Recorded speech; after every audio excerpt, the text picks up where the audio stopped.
hip hop. Y'all know how we do.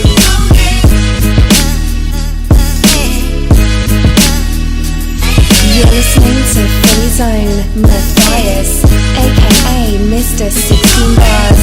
That's real hip hop. We try to tell people that Philly is a special breed. They hate to see us on top, they hate to see us on. They hate to see us come up, they hate we on. They hate the moves that we make because it's made to break them. We give them knowledge on tracks and hope our words can save them. I guess it's hard to give props when you know you lesser. So we right on your heels, I hope you feel the pressure. Rappers faking a role, my shoes will never fit them. Before you come at a king, I let my soldiers get them. I'm from Philly with hot corners, they turn chilly. Tight shirts with tight jeans, they never feel me. Young boys confused, they think I'm too preachy. Old head in the game and still rep my city. I'm from Philly where hot corners they turn chilly. Tight shirts with tight jeans, they never feel me. Young boys confused, they think I'm too preachy. Old head in the game. Welcome to this episode of Philly on the Rise. As you know, I'm your host, Michael W. Pleasant. This week, Philly on the Rise actually finds us at a casting call. This young lady is a screenwriter, a movie director, a motivational speaker, a life coach. Did I leave anything out? No, that's good. Okay. Comma, ... She does it all. Jack of all trades, master of all trades. Miss Jillian Bullock has joined us for this segment of Philly on the Rise. She's actually from West Philadelphia, doing West Philadelphia very proud. Yes. Jillian Bullock, welcome to Philly on the Rise. Thank you, Michael. Thank you for having me. I'm glad that you finally made it here. I know we've been trying to get this all scheduled. Coordinated. Now so we're busy. here. We're both doing such great things. Exactly. So let's talk a little bit about your latest project, A Sense of Purpose, Fighting for Our Lives. Yes, it's a film that I'm doing. I wrote the screenplay, I'm directing it, and it's about military veterans who come home from the war and they deal with post-traumatic stress disorder, and they use an unconventional form of therapy, mixed martial arts, to help them cope and assimilate back into society. Sure, understood. So obviously it's been something that's been talked about, documented.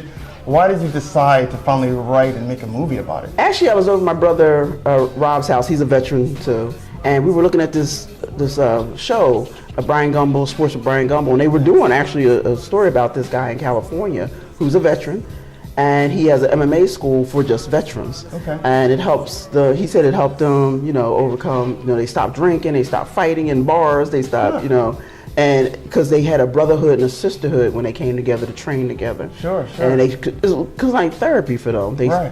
Everybody knew what everybody was going through. They didn't have to hide their feelings because they know you were going through the same thing they're going through. And then they talk about their feelings, but then they get in the ring and they train together. And I said, wow. My brother said, that'd be a great story, Jillian. And I said, So. And hence we're here. 3 years later. 3 years later, we're here. You've got some notable Philly actors, Nakia Dillard, Chris Mann. Oh, yeah. What's the process been like so far for you? It's actually been, slow moving, like, any independent film. You're basically doing it all, Right. But I've been welcomed from open arms. Actually, people not only in Philadelphia, but internationally. I got some Canadian actors. I got an actor that's from Brazil. We're international. So we didn't even finish filming anything yet. So I'm excited. Military veterans who are want to be involved with the project because they understand that it's an important piece to talk about, post-traumatic stress disorder. But in my research, Michael, when I was doing research for the script, I also learned that there's a big problem in the military with military sexual assault. Wow, yeah. So I added that into the film as well. Okay, very powerful piece. I think you're actually breaking some ground here, obviously on a topic that not only needs to be discussed, but learned and also see on the big screen. Yes, definitely. Yeah, so, let's talk about your career a little bit because you've done a lot. You started off as an intern, Malcolm X, Spike Lee's film. When I was in college. When you were in college, and obviously you've done quite a few things. What has drawn you to the arts? Well, it's I'm a writer, first and foremost, I'm a writer. And I used to be a reporter for the Wall Street Journal while I was in college. So I love to write. Stories that you can write can change people's lives, can get people to think. And that's important, The pen is mightier than the sword, that kind of thing. Yeah. So all my things that I do write, I try to tackle tough subjects. Okay. But, make it entertaining as well, not just educational, because, a lot of times people don't just want to hear the educational part. So you have to put the entertaining part in there, but anything I write, it has to be a message to it. Okay. Because I want people to walk out of the theaters or look at a TV show or read a book that I wrote and say, wow, that's something I didn't know. And wow, you want to change lives. Sure, understood. Yeah. Let's talk about your wrestling debut. There was a character. Did you play the character? Did you choreograph? No, it was when I did another film. I was working on a film. I had to learn how to wrestle. I didn't have to learn, but I wanted to. I wanted to learn. So there was a school up in Allentown, the Wild Samoans, the WWE, and they the uncles of The Rock, which all his family members. They have an amazing lineage, actually. You got Rikishi, you got Rikishi, you got Jimmy Snuka, you got all these great guys. The present WWF champion, I think, is part of that lineage. It's the Samoan family. Yeah. So I went up there, and even though I was supposed to be doing the film, I started wrestling, learning how to wrestle. And at that point, I always thought, oh, wrestling is so fake, so fake. That's what you think. That's what I thought, and I'm trying to tell people, the matches are predetermined. Correct. But the wrestling is not fake. Yeah. I've seen people go through tables, real tables. Actually, when we were getting ready for one match, we had to go to the Home Depot to get the tables that you fly through. I'm like, this is not fake. I sustained broken ribs. Oh, wow. Okay. So it's not fake what they do. It's just predetermined in matches. So you didn't last too long in that. You decided to get out while it gets good. You know what?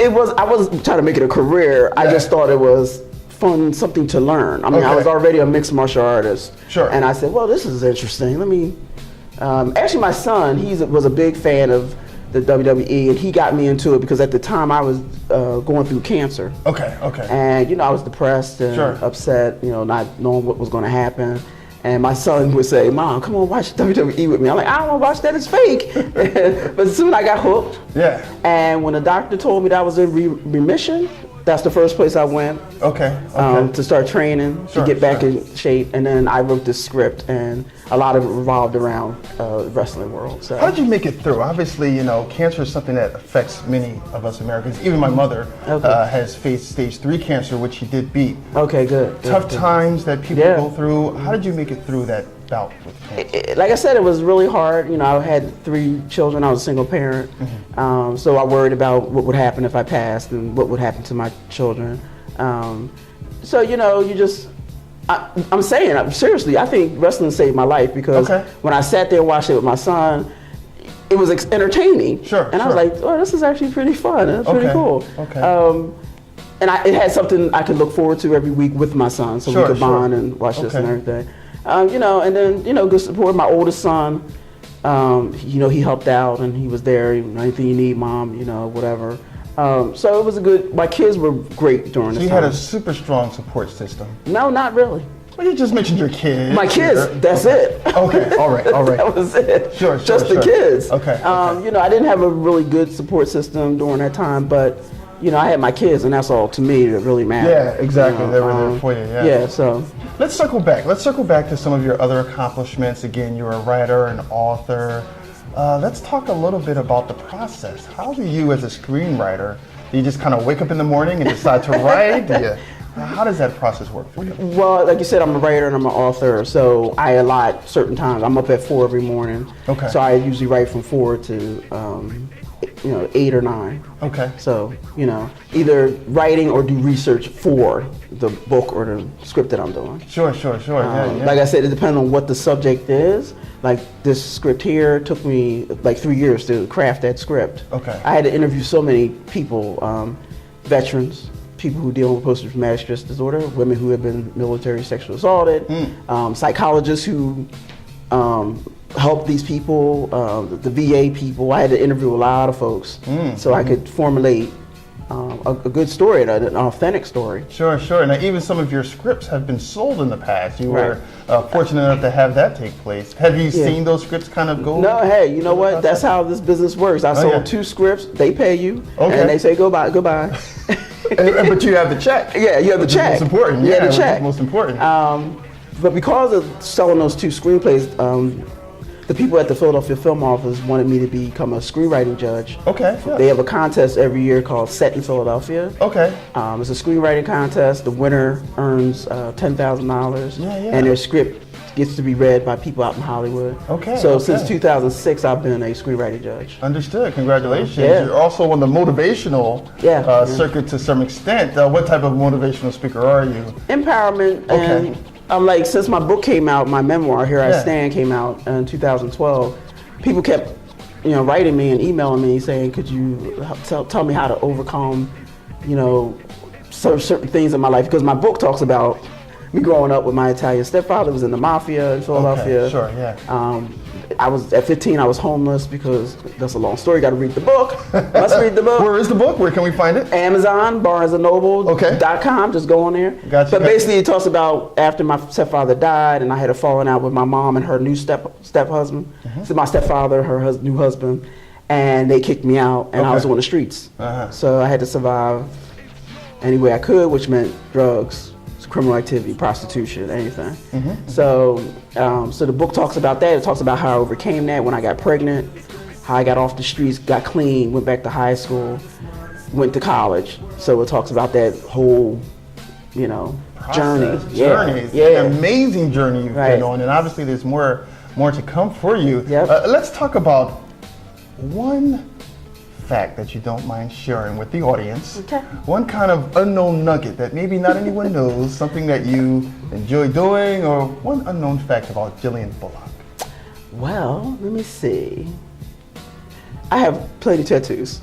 A lot of people don't know that because I like to keep it covered up. Okay, when you say plenty, you're talking 5, 10? More like 10. Okay, all right, 10. Like one of the actors in my film, his name is John Quinlan. He's one of the most decorated romance cover models. Okay, yes. And he's known for all his tattoos. So that's how we kind of met, actually. Okay, sure. He's like, we talk about tattoos and stuff like that. But, you can be classy with tattoos. 100%. Some people think you can't, but you can. Yes, you can. And when it's appropriate, you cover it up. You cover it up, exactly. When you can be a little less covered, depending on where you're at it. Like if I'm at the gym, I'm not covered up. I'm at the gym, You're going to let them all show. Yeah, why not? Exactly. Why now, not? are you done with the tattoos? No. Is there a limit with the tattoos? I mean, at some point, you're going to run out of space on your body. Well, they're not huge tattoos. Okay. They're not like, the whole arm is covered, it's not that. They're like, but no, I'm going to get a couple more probably. Okay. And when we come back for our next show, you'll tell me. You know what? I'm going to get another one when I get the Oscar. I'm going to get the Oscar. Now we're talking. There you go. Philadelphia, you have enjoyed the presence of Jillian Bullock. She's doing some amazing things in Philadelphia. West Philadelphia, born and raised. That's right. Where Will Smith, all right, Will Smith. There we go. Both went to Overbrook High School. On the playground is where you spent some of your days? That's some of my days. Just some of your days. Thanks a lot for joining us for this segment of Philly on the Rise, and we'll see you soon. That real hip hop. Y'all know how we do.